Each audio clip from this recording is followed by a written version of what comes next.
बदल गया। ओम नमस्ते जी, स्वागत है आपका अपने channel Ram classes for BEd में। तो चलिए आज जानते हैं विशेष आसन गोमुखासन। गोमुखासन के क्या लाभ हैं और उसका करने का तरीका आज हम यहाँ जानेंगे।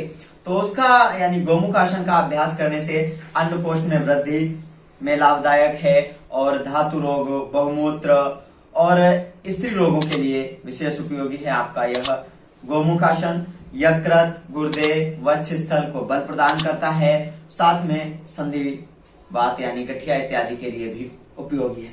तो अब इसका अभ्यास करने के लिए हमें बैठ जाना है वज्रासन में। तो इस प्रकार से आप हमारे साथ वज्रासन में बैठेंगे। यह हमारा वज्रासन सहयोगी आसन है और इस आसन में बैठ करके एक पैर को हमें उठाना है और दूसरे पैर के ऊपर से इस प्रकार से मोड़ के रख लेंगे। अब इस पैर का जो घुटना है इसको और पंजे को इस प्रकार से नितंब से लगाने का प्रयास करेंगे।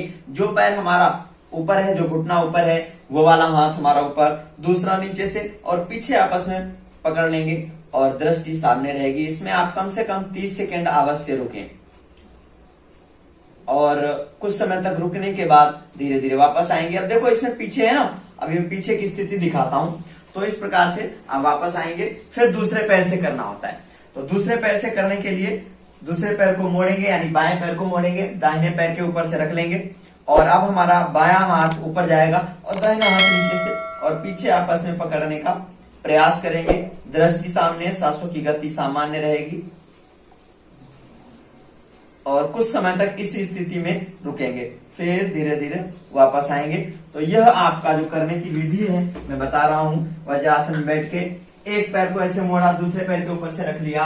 अब हमारा जो पैर ऊपर है वो हाथ हमारा ऊपर जाएगा और दूसरा नीचे से। अब पीछे पकड़ो, जिनको नहीं मिल रहा है वो इतना जा रहा है इतना करो, नहीं इतना हो रहा है इतना हो रहा है, जितना हो रहा है उतना करो और जिनको मिल रहा है वो इस प्रकार से पकड़ेंगे और सामने देखेंगे। इस प्रकार से आपको इस गोमुखासन का अभ्यास करना है। तो जो आपको बताया गया है इन बीमारियों से आपको निजात मिलेगा इस गोमुखासन का अभ्यास करने से। सभी को धन्यवाद।